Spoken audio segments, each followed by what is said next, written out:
নমস্কার বন্ধুরা, ভজরিমান্না কিচেনে তোমাদের সবাইকে স্বাগত। আজকে ঝুরঝুরে ছাতুর পুর দিয়ে মুচমুচে খাস্তা কচুরি বানিয়ে তোমাদের সঙ্গে শেয়ার করলাম। চলো দেখে নিই কীভাবে রান্নাটা করলাম আর কি কি উপকরণ ব্যবহার করলাম। ছাতুর কচুরি বানাবার জন্য আমি একটা পাত্র নিয়ে নিয়েছি, তাতে আমি আটা দিয়ে দিচ্ছি। অনেকে এটা ময়দা দিয়ে করে, আমি খুব একটা ময়দা খাই না, তাই জন্য আমি আটা দিয়েই করছি। একটু আটা দিয়ে দিলাম, তার মধ্যে একটুখানি কালো জিরে দিয়ে দিচ্ছি, আর দিয়ে দিচ্ছি একটু জোয়ান, দিয়ে দিলাম একটু নুন, আর দিয়ে দিচ্ছি একটু রিফাইন্ড অয়েল। এইভাবে আমি ময়নটাকে এবার শুকনো ময়নটাকে আমি এইভাবে একটু মাখিয়ে নিচ্ছি। অনেকে এটা ময়দা দিয়ে করে, কিন্তু আমাদের ময়দা খাওয়াটা এখন খুব একটা স্বাস্থ্যের জন্য উপকারী নয়। আমি ওই জন্য ঘরে যাই করি ময়দার ব্যবহারটা না করে আটা দিয়েই করি। দেখো এরকম ঝুরঝুরে করে আমি ময়ন দিয়ে খাস্তা কচুরির আটাটাকে মাখিয়ে নিচ্ছি, এইভাবে মাখিয়ে নিচ্ছি। এইভাবে যখন মুঠোর মধ্যে এসে যাবে তখন বুঝতে হবে হয়ে গেছে। এরপর আমি এর মধ্যে একটু একটু করে জল দিয়ে একটা ডো বানিয়ে নিচ্ছি। অল্প অল্প করে জল দিয়ে আমি একটা ডো তৈরি করে নিচ্ছি। দেখো একটা ডো তৈরি করে নিলাম। এবার আমি এই ডোটাকে 10 মিনিট রেস্টে রেখে দিচ্ছি। পরবর্তী পর্যায়ে ছাতুর পুরটা আমি বানাচ্ছি। আমি প্রথমে একটা সসপ্যান বসিয়ে নিয়েছি, তাতে একটুখানি তেল দিয়ে দিচ্ছি। গ্যাসের ফ্লেমটা হাই করে দিলাম। এর মধ্যে আমি দিয়ে দিচ্ছি সবার প্রথমে একটু হিং। এই ছাতুর কচুরিতে হিংটা মাস্ট, হিংটা দিলে খুব ভালো একটা গন্ধ আসে। দিয়ে দিচ্ছি একটু গোটা জিরে, গ্যাসের ফ্লেমটা কম করে দিচ্ছি।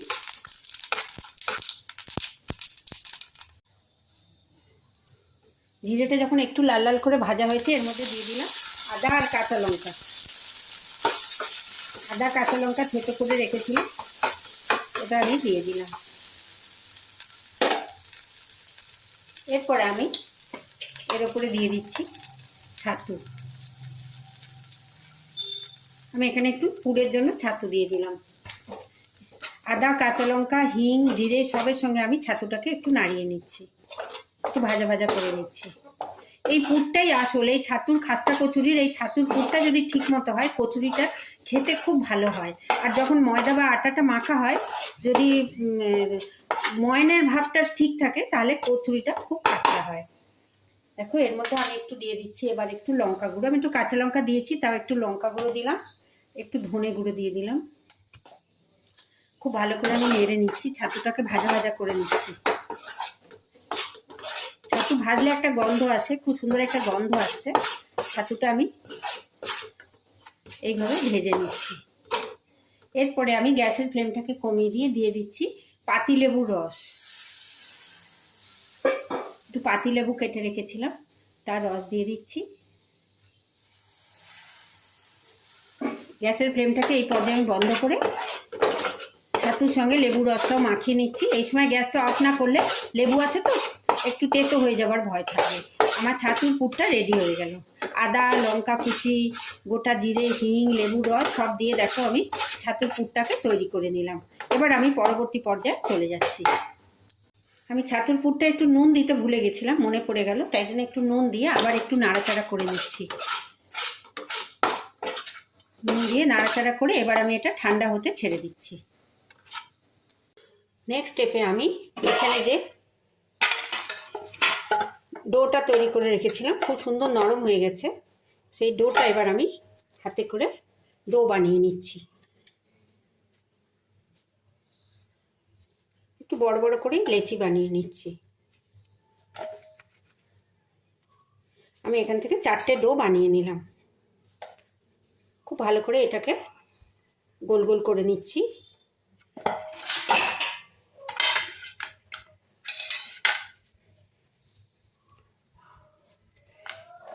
ভালো করে আমি এটাকে ডো বানিয়ে নিচ্ছি।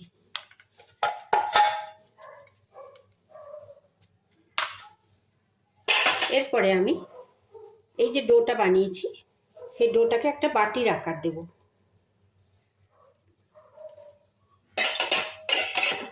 দেখো এরকম একটা বাটির আকার দিয়েছি, একটু গর্ত গর্ত করে দিচ্ছি। আর তার মধ্যে এই যে আমি ছাতুর পুরটা রেখেছিলাম, পুরটা একটু দিয়ে দিলাম। এই কচুরিটা, ছাতুর কচুরি বা ছাতুর খাস্তা কচুরিটা খেতে খুব ভালো লাগে। তোমরা একবার ঘরে বানিয়ে খেয়ে দেখো, চায়ের সঙ্গে বা তোমরা সস দিয়ে বা তেঁতুলের আচার দিয়ে যা দিয়ে খাবে খেতে পারো। এটাকে বেলার দরকার হয় না, এটা হাতে করে সুন্দর করে এইভাবে গড়ে নেওয়া যায়। দেখো এটাকে আর আমি বেলবো না, এটাকে ছাতুর পুর ভরে কচুরিটা আমি এইভাবে একটু গড়ে নিচ্ছি। যেরকম দোকানের খাস্তা কচুরির শেপ হয় ওই শেপ আমি দিয়ে দিচ্ছি। এইভাবে আমি সমস্ত কচুরিগুলো আস্তে আস্তে করে গড়ে নিচ্ছি। আমার একটা কচুরি গড়া হয়ে গেল। এইভাবে 4টে ছাতুর কচুরি গড়ে নিলাম। সব কচুরিগুলো গড়ে নিয়েছি আমি। নেক্সট স্টেপে আমি গ্যাসের মধ্যে একটা কড়াই বসিয়ে দিয়েছি, তাতে একটুখানি আমি হোয়াইট অয়েল দিয়ে দিয়েছি, রিফাইন্ড অয়েল। যখন তেলটা খুব ভালো গরম হয়েছে, গ্যাসের ফ্লেমটা বাড়িয়ে দিয়েছি। এইবার আমি এর মধ্যে এই যে গড়ে রেখেছি কচুরিগুলো, দেখো খুব সুন্দর ময়ন দিয়ে দেখতেও খুব হয়েছে, আশা করি খুব খাস্তা হবে। আমি আস্তে আস্তে কচুরিগুলো তেলের মধ্যে ছেড়ে দিচ্ছি।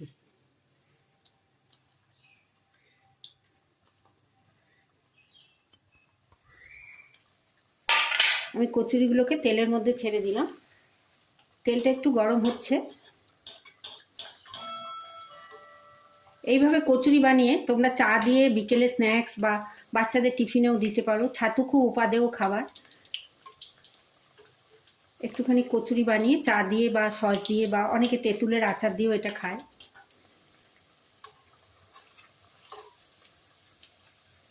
একটু উল্টে পাল্টে আমি ভেজে নিচ্ছি কচুরিগুলো। আস্তে আস্তে সময় লাগবে, আস্তে আস্তে করে আমি কচুরিগুলোকে উল্টে উল্টে ভেজে নিচ্ছি।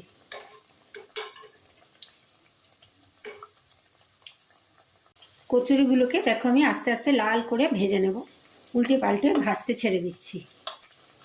ফুলে ফুলে উঠেছে অনেকটা। দেখো আমার দুদিকটাই ভাজা হয়ে গেছে, তৈরি হয়ে গেছে খাস্তা কচুরি। লাল লাল করে ভাজা হয়ে গেছে।